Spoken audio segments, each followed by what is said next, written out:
Hvala lepa, spoštovana oba predsednika, spoštovani gostje. Zahvaljujem se Državnemu svetu in njegovemu predsedniku, da sta imela posluh za to, da razstavo postavimo v slovenskem parlamentu.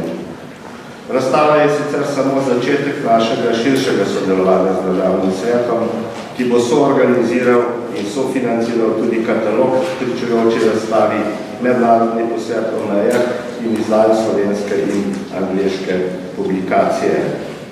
Upamo seveda tudi s pomočjo Državnega zbora. S tem izkazuje posluh za sodelovanje tako s civilno družbo kot znanostjo, brez take sinergije pa si razvojne vizije v tako majhni in izpostavljeni državi, kot je Slovenija, danes ne moremo več predstavljati. V tem sam vidim znamenje, da se v slovenski politiki, tako v vladi kot v parlamentu, da se nakazujejo premiki in da vodenje države končno prevzema nova, v prihodnost usmerjena generacija. Druga svetovna vojna označuje enega izmed najbolj kritičnih trenutkov slovenske zgodovine, kot je bilo že rečeno. Različne meje so vzpostavljale različne situacije. Edina meja, ki je danes še, upajmo, aktualna, je meja z Hrvaško, torej nekdanja meja z neodvisno državo Hrvaško, z ustaško Hrvaško. Simbolizirajo mejni kamen med tedanjo nacistično Nemčijo in ustaško NDH, tukaj pred mano, eden od več kot 2000 kamenov, ki so se še ohranili na meji in ki danes, skupaj z avstro-ogrskimi, še vedno razmejujejo obe državi, ker novih še ni, ali marsikih še ni.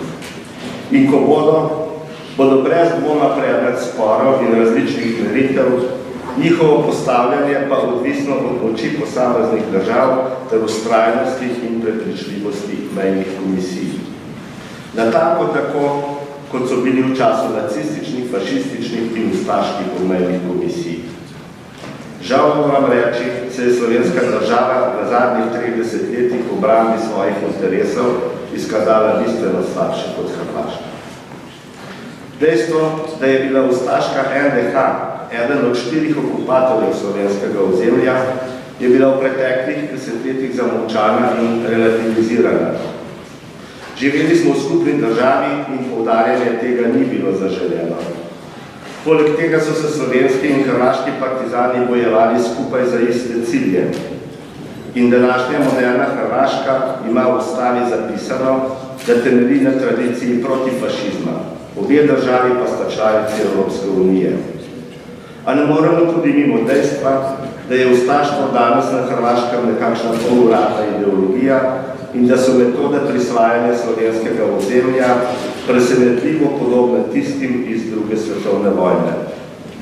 Seveda danes ni mogoče ponavljati Pavelićevih besed iz razgovora z italijanskim zunanjim ministrom grofom Cianom v januarju 1940, da bo Slovenija razen Maribora pripadla Hrvaški.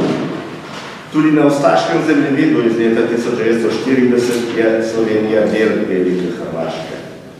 No, o tem niso odločali Pavelić in njegovi, pač pa Hitler. Zato je bil njihov plen mnogo manjši, a še vedno nezamenljiv. In tudi v konkretnih prizadevanjih za pridobitev obmejnih ozemelj na terenu so Hrvati vztrajali. Res da tudi pokrivli slovenske politike se tja. Na zemljevidu, ki je tukaj pred vami in ki doslej najtačneje prikazuje okupacijske meje, prenesene v zgodovinskih zemljevidov v današnji GPS sistem, lahko vidite, kako zlahka je, tudi z ignoranco slovenskega parlamenta in njegovega tedanjega predsednika, Slovenija leta 1992 prepustila del Žumberka in Gorjancev z nekaj vasmi Hrvaški. Radatoriči, slovenska vas z unijanskim prebivalstvom, je bila skozi zgodovino ves čas del slovenskega ozemlja. Med drugo svetovno vojno je zato imela srečo, ker je zaradi prejšnjih administrativnih razdelitev v Jugoslaviji in Avstro-Ogrski pripadla Italiji, saj bi sicer gotovo doživela ustaški pogrom. danes spada v Hrvaško, čeprav je večina prebivalcev 24. februarja 1992 poslalo peticijo za ponovno priključitev Sloveniji in istočasno tako Hrvaškemu saboru kot Skupščini Republike Slovenije. Organizatorja podpisovanja in njegovo zaročenko so hrvaški policisti tedaj aretirali in oba za več mesecev zaprli v samico ter obtožili vohunstvo, ki sta ga sicer po dolgi kalvariji na sodišču na to bila oproščena. In to je pravzaprav edina razlika z okupacijskimi časi druge svetovne vojne in tem konkretnim primerom. Slovenija ni storila ničesar. Peticijo je tedajni predsednik skupščine po pripovedovanju sodobnikov preprosto zaprl v predal, ker zanje Žuldera, ki Ljubljanci niso bili zanimivi. Hrvati so v bližino vasi tudi stacionirali paravojaško enoto, tako da so prebivalci mesece vsak trenutek pričakovali strahom, da je bo doletela usoda drugih srbskih vasi na Hrvaškem.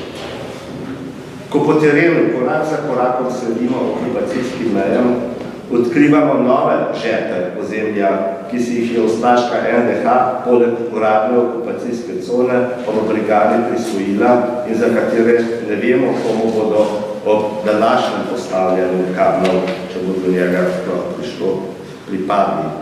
Saj slovenska stran nasprotju s Hrvaško, kot pripovedujejo domačini, na terenu popolnoma pasivna. Še marsikatero aktualnost si lahko ogledate sami. Zapeljite se v Belo krajino, na Dolenjsko ali na Štajersko, v meje s Hrvaško. Mi smo bili prejšnji teden v Halozah, v od politike pozabljenih krajih. Kako boleče odrinjenost od politike, ki se kreira tudi v tej stavbi, čutijo tam, je razvidno že iz tega, da si je naše kratke video zapise o življenju ob njihovi meji v enem dnevu gledalo nekaj tisoč ljudi, praktično vse Haložanke in Haložani. Pa nismo politiki, smo zgodovinarji, ki želijo skozi spominjanje začutiti tudi današnji utrip ljudi. V vasi Brezovica, v Beli krajini, meji med Slovenijo in Hrvaško, na razdalji 3 kilometrov prečkate 5-krat ali 6-krat mejo. GPS temu sploh ne mora slediti. Tam ena hiša nosi Hrvaško, druga slovensko številko. Eni plačujejo položnice Hrvaški, drugi Sloveniji.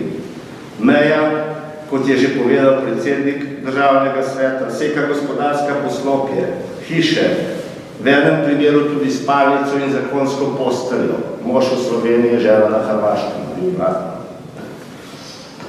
Novo zgrajenega mejnega prehoda za vasjo Hrvati ne priznavajo, da svojih hiš so zgradili uvoznico. Danes je slovensko-hrvaška meja božičena in zastražena bolj, kot je bila meja med fašistično Italijo in ustaško NDH med drugo svetovno vojno.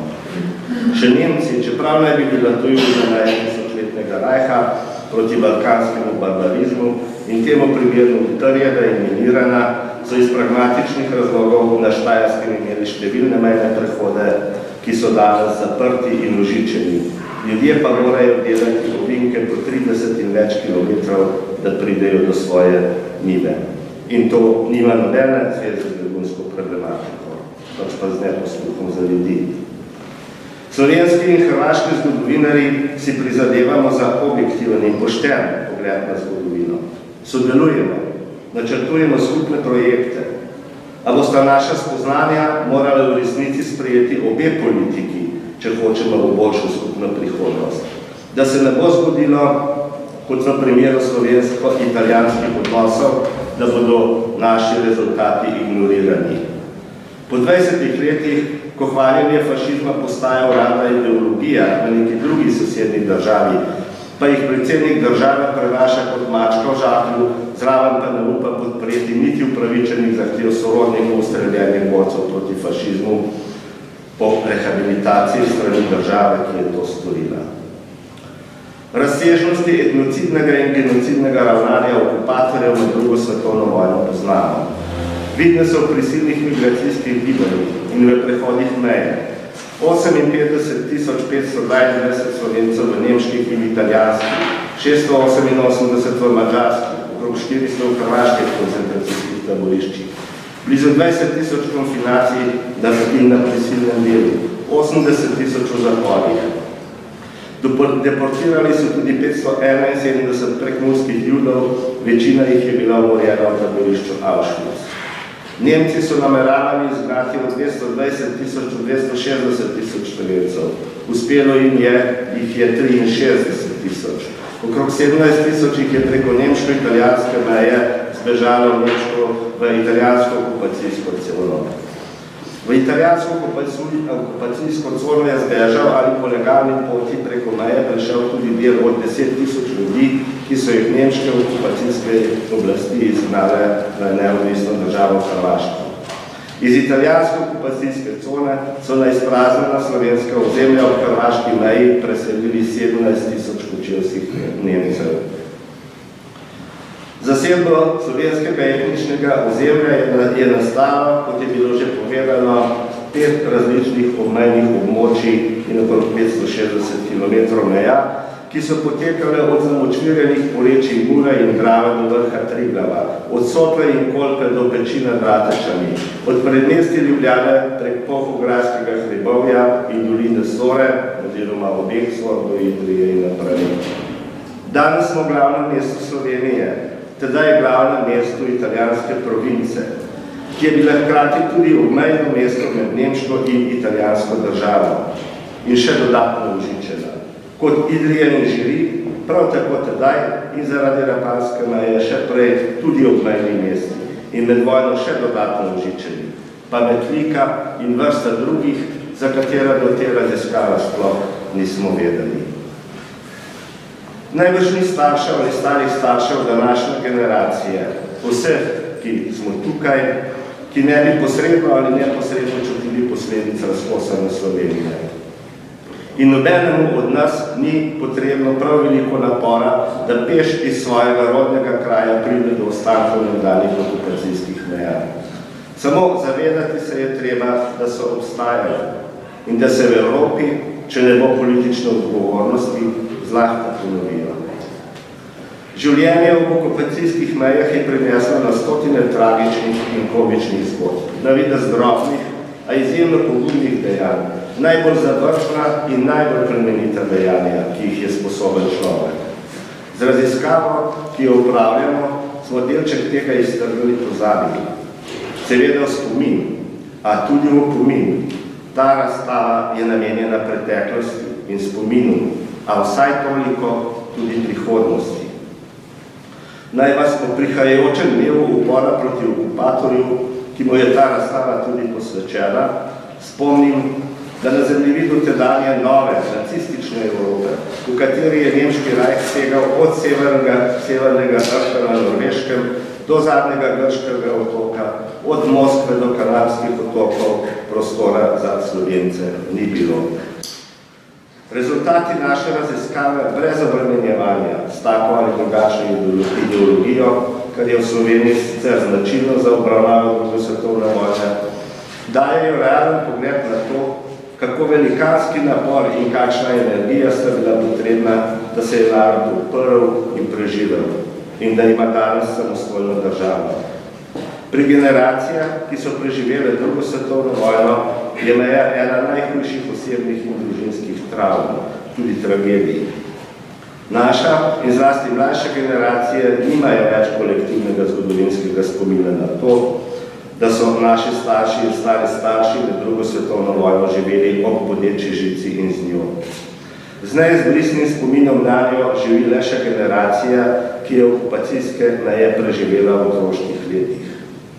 Med 120 intervjujankami in intervjujanci, kar nekaj jih lahko vidite tam na displeju, koliko nam jih je v okviru projekta o okupacijskih mejah uspelo posneti doslej, kar nekaj jih je v tem času žal že umrlo, ni niti enega, ki ne bi s tesnobo spremljal današnjih rezilnih žic, tudi primerek teh si na primerjavo lahko pogledate na razstavi panoju, na zapiranje meja, plavajoče trupla v tonki.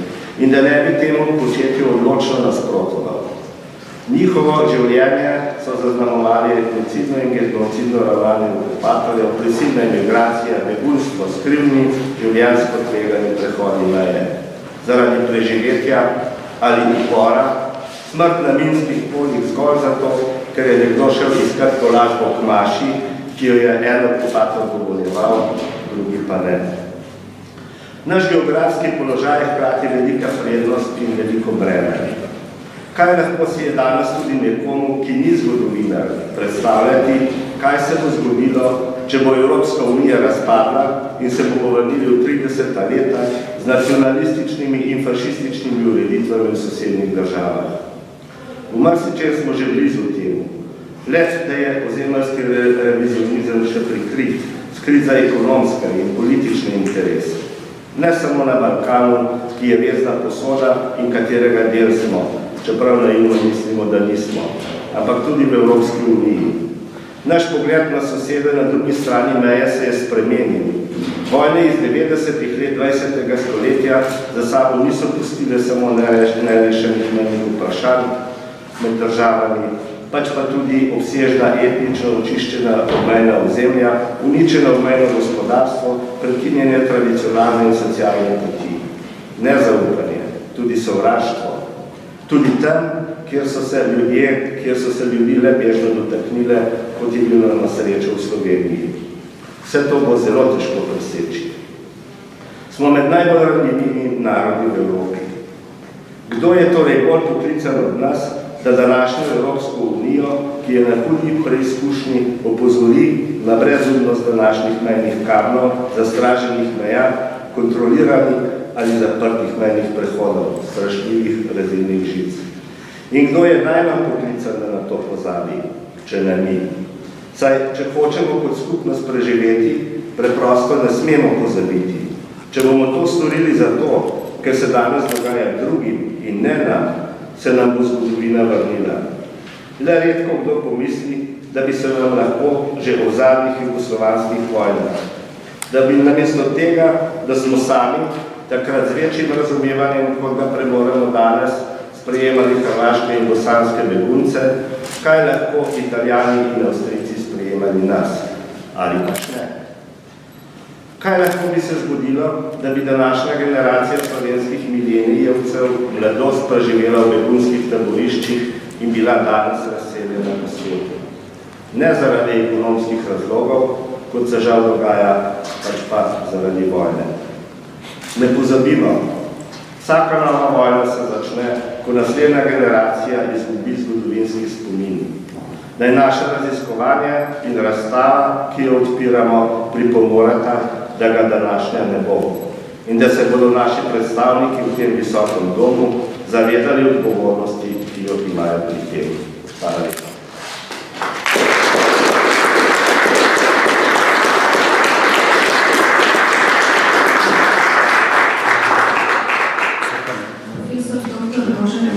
Hvala lepa za tako zelo nazorno predstavitev in vsem nam tukaj zbrani na srce položeno tudi držno razmišljanje.